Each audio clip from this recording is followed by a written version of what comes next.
there's like a prayer about like pray about everything without ceasing. Isn't that in there too? Anyways, okay. So go Oilers, go. All right. So next Sunday is our Canada Day long weekend. So we won't be meeting in the building. We are going to be at Alberta Beach, and that's going to be our family day. So if you want to join us, I encourage you to do that. Just go to the website because we're offering lunch for everyone, and we just need to know how much to buy. So everything that you need to know about Family Day is on our website, so head there. Now, can any of you remember as a kid having a camp experience that was positive? Maybe it was life-changing. I see some nods. Okay, well, I will tell you about what happened to me. My mom, without me knowing, signed me up for Birch Bay Ranch 1-week camp with a friend who I wasn't really that close with at that time. And so she was going through like a bad choice period of time, so we weren't close. So she thought, oh, she can go with Carolyn and maybe she'll get back on track. And so we went, and the second that we got there, she ditched me and found like the bad kids. So I was left there at camp. But I have to say, I had some really cool God moments there during like campfire time, and so those were the highlights. Another not highlight, but one that I will always remember, was heading to dinner, and some boys thought it would be funny to pick me up and throw me in the deep end, and then they just took off. Little did they know I couldn't swim, and so I scrambled, kind of swam my way sort of awkwardly to the side, and I missed dinner that night. So that was another memory I remember. Not so cool. And so that leads me into our summer camps. So I promise you're not going to have any of those bad memories that I had, only the good ones.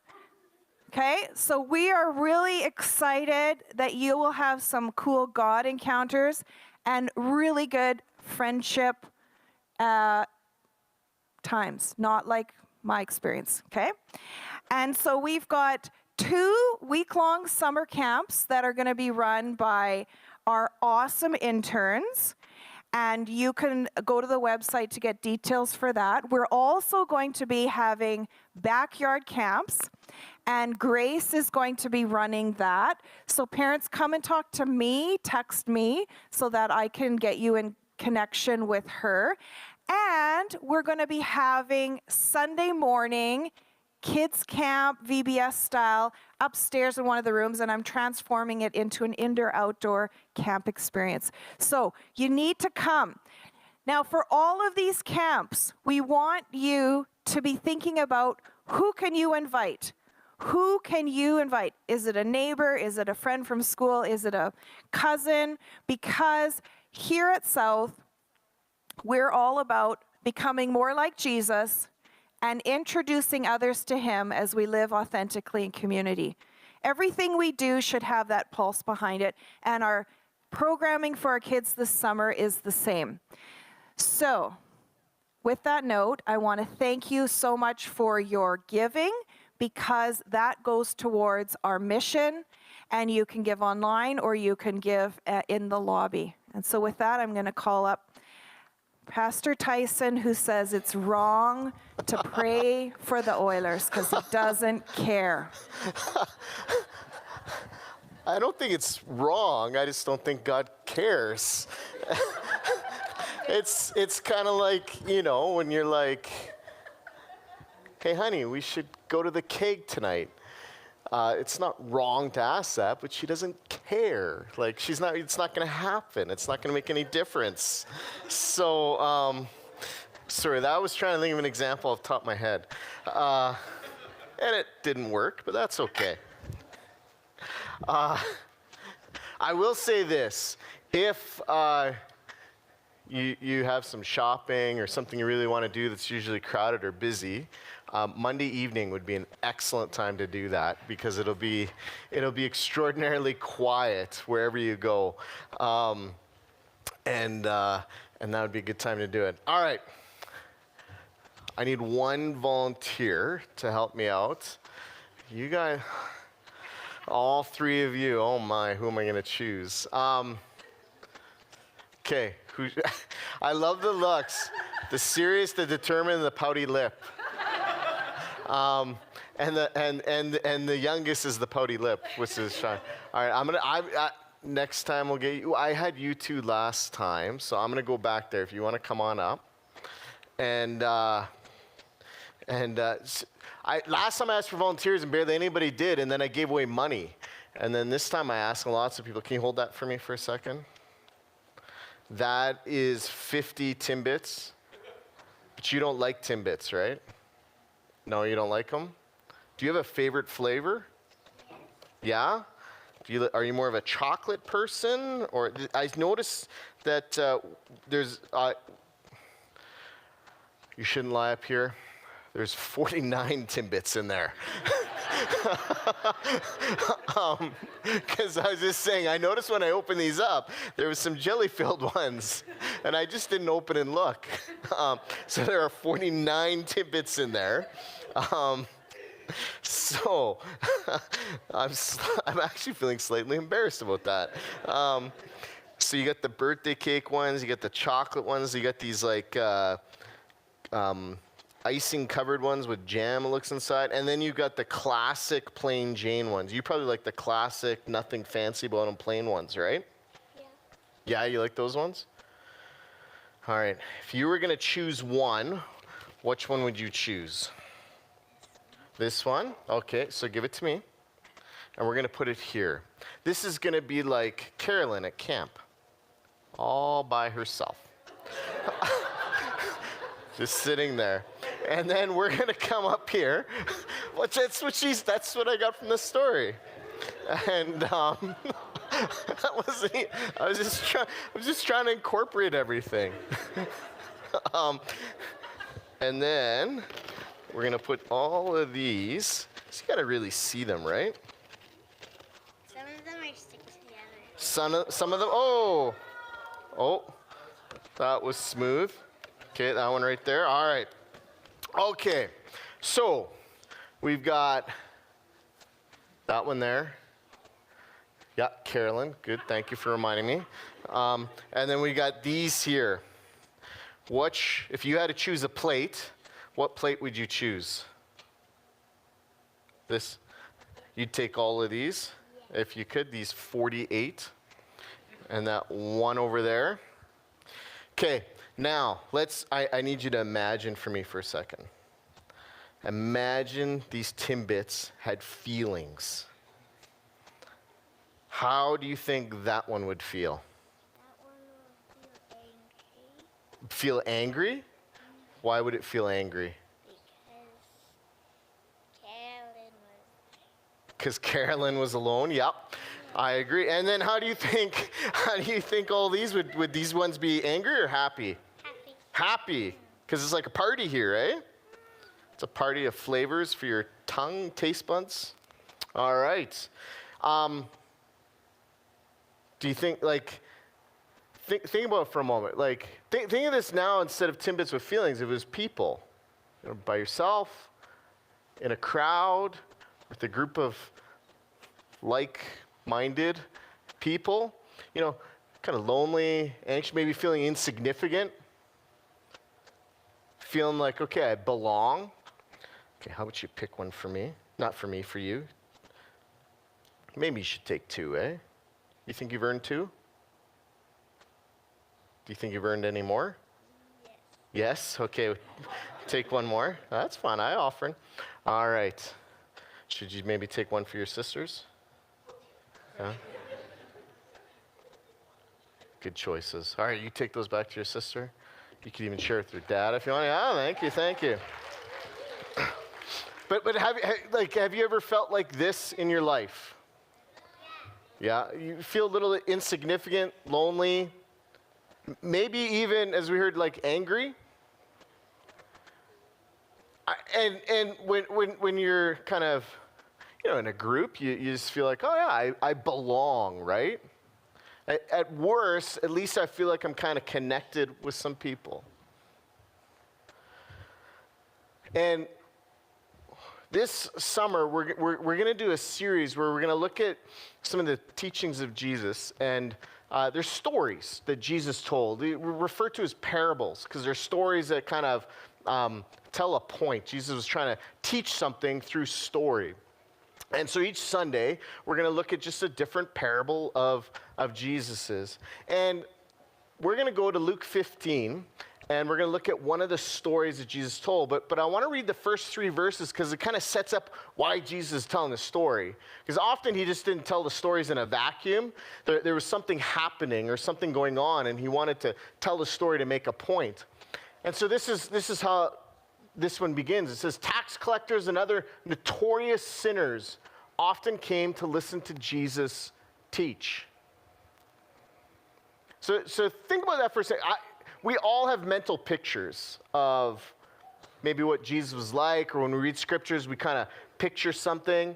I've never been to Israel, but I've heard people that have been to Israel and seen some of the sites. It changes how they look at scripture because now they have a mental picture of like, oh, this is what this looks like. And when I'm reading the story, I kind of have a different picture. Or even like distances I've heard where they're like, oh, okay, I walked from there to there. And it talks about that in the Bible, walking from there to there. Now I have a bit of a mental picture of that.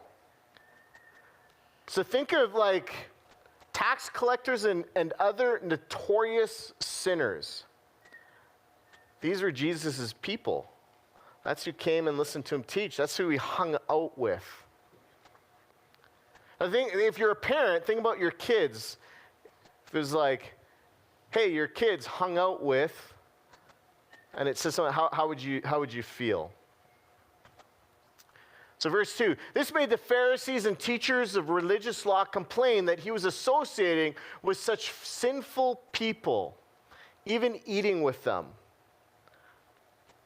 So the people that knew the Bible, that knew the rules, that knew the laws, they're getting frustrated. And they're like, why is he hanging out with them? There's camps. It's like, why is he hanging out with them? He should be hanging out with like-minded people. And then even eating with them, food was such a cultural thing of like, when you sat down and ate with somebody, that was kind of like a personable, intimate exchange. We're a little less so of that. We still, when you invite someone into your home for a meal, which you can invite me at any time, it's an intimate exchange. You're welcoming someone into your house. You're preparing a meal for them. Usually the level of conversation is a bit different, at the dinner table than it would be you and I out in the foyer. And in this culture, it was even more so. It was this like accepting of each other, like eating a meal together was a personal, intimate thing. And so Jesus sees this. He's got his people, notorious sinners and tax collectors, he's hanging out with. He's teaching them. And then he's got these religious leaders that are complaining. And so what does Jesus do? He tells them a story. And this is the story that he tells them. Now remember, this story directly relates to this situation. If a man has 100 sheep and one of them gets lost, what will he do? Won't he leave the 99 others in the wilderness and go to search for the one that is lost until he finds it? And when he's found it, he will joyfully carry it home on his shoulders. When he arrives, he will call together his friends and neighbors, saying, "Rejoice with me, because I have found my lost sheep." In the same way, there's more joy in heaven over one lost sinner who repents and returns to God than over 99 others who are righteous and haven't strayed away.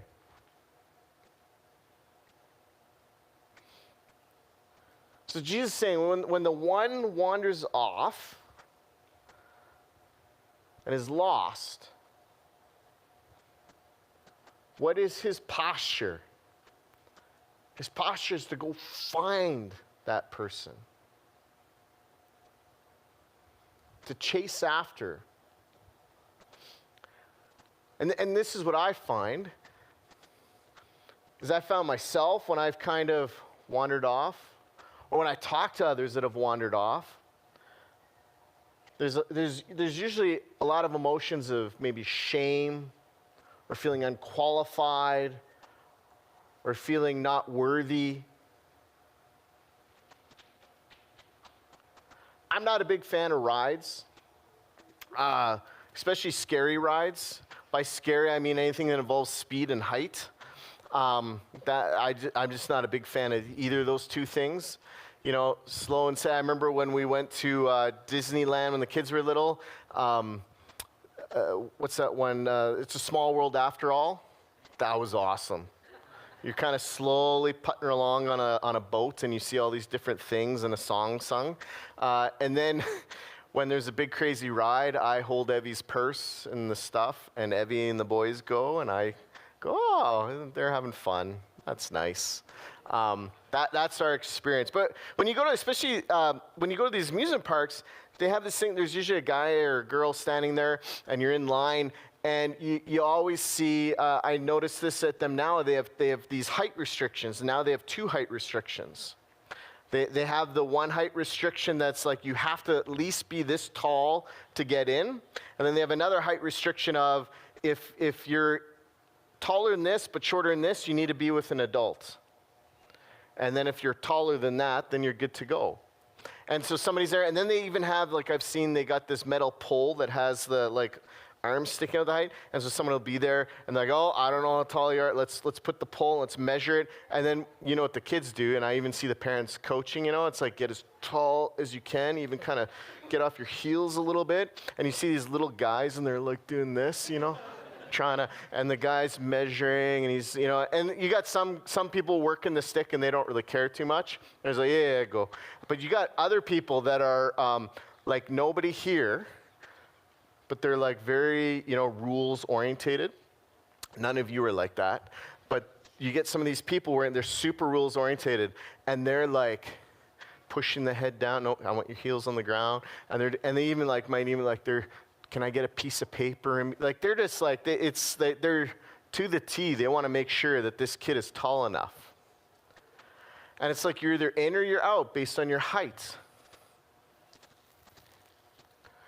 And I find it interesting because some people have the picture of, is that how it is with relationship with Jesus?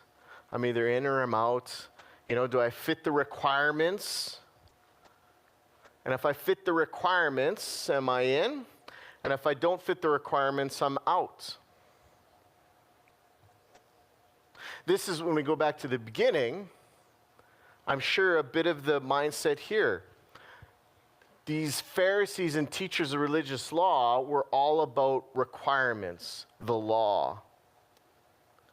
These people don't measure up to the law, and so how can they be, you know, around Jesus?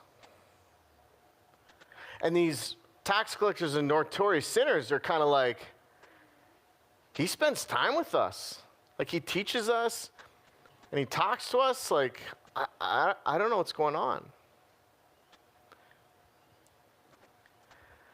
And this picture seems to be, of the story Jesus tells, less of a shepherd standing with the gauge of like, are you tall enough or not? To the shepherd going, I'm chasing after you. If you're lost, I'm looking for you. I love you.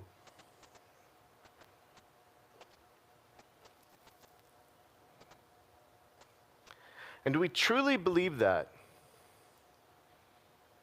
So there's stuff that we know intellectually, and then there's stuff we know with our heart. And I'm talking about your heart right now. Do you know with your heart that Jesus chases after you and pursues you and loves you, that he'd leave the 99 to chase after you? And if you're kind of like, hey, I've been found, I'm all about that, then do you know that the notorious sinners around you, that Jesus is chasing after them?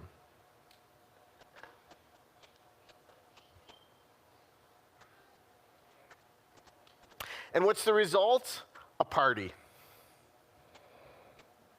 When the one sheep comes back, it's like, let's party, let's celebrate. This is fantastic.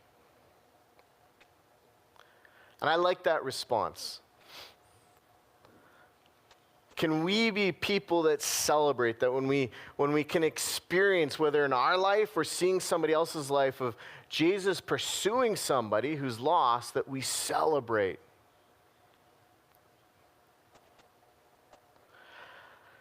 And this last thought I want to leave with you is when I was just studying this a little bit, reading about this one theologian said this, and I thought it was a fascinating question. He said this: do you live your life in such a way that you would need to tell a story like this? In other words, do you hang out with tax collectors and notorious sinners to the point that you'd have to tell the religious people a story of why you do that? When I read that, I was like, oh man. That made me pause for a second. Would I be accused of the things that Jesus was accused with? Who he spent time with?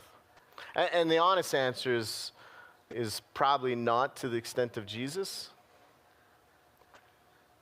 But is it possible that as Jesus is chasing after and seeking and finding these lost sheep, that sometimes you want to use us in that process? And so I think we can have a few postures. The one posture is we can be like the Pharisees and kind of be like this and be like, whoa, you got to get your act all together and before you're allowed in here. Let's make sure you're the right height. Or our posture can be like, man, I want to be where Jesus is, and so I'm going to be out there.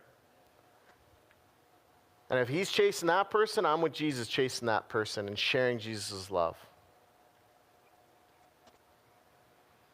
And what would that look like for your life, for your family, for this community, if that became the posture? So I'm going to pray for you all, but I want you to be thinking, have you intellectually said yes to Jesus, but maybe your whole self, your heart hasn't been like, he has all of me? Jesus is still pursuing you. Or is there people in your life that you're like, oh yeah, I'm sure they would be considered notorious sinner, they'd fall under that category? If they do, Jesus is pursuing them. It's not a wait until he is. Jesus is pursuing them right now. So maybe you can be part of that process. So God, I thank you that Jesus told this story, that even when I'm lost, when I'm on my own, that you're pursuing, that you're chasing after. And so I pray that you'd help us to experience and to know your love, but you'd also help us to see who you are chasing after, and that we'd be able to join you and chase after, that you'd help us to encourage each other to hang out with people that are far from you, Jesus. That that's a good thing, so that we can share your love. And so we just praise you and worship you. Amen. Amen. So we always say, like, community connecting is a huge part. We want it to be a huge part of this church. And food is a great tool for that. And so there's fires, pits going outside. And there's hot dogs and stuff for the hot dogs. And then there's like sticks and dough, and you wrap the dough on a stick and cook the dough, and you can put jam or cinnamon or all sorts of wonderful things on it. And then there's, in the gym, there's the tables and chairs and stuff if you want to sit down. All that food and why we didn't want to cook the food for you, why we want you standing around a fire, is all ways to trick you to talk to each other. And to do that is when you talk to each other, you start to build relationship and connection and know each other. So that music tells me it's time to be done. And head on out and eat the food. so you guys can talk. Next Sunday, don't come here. It'll be online, and then the Sunday after that, we'll be meeting again. The Timbits.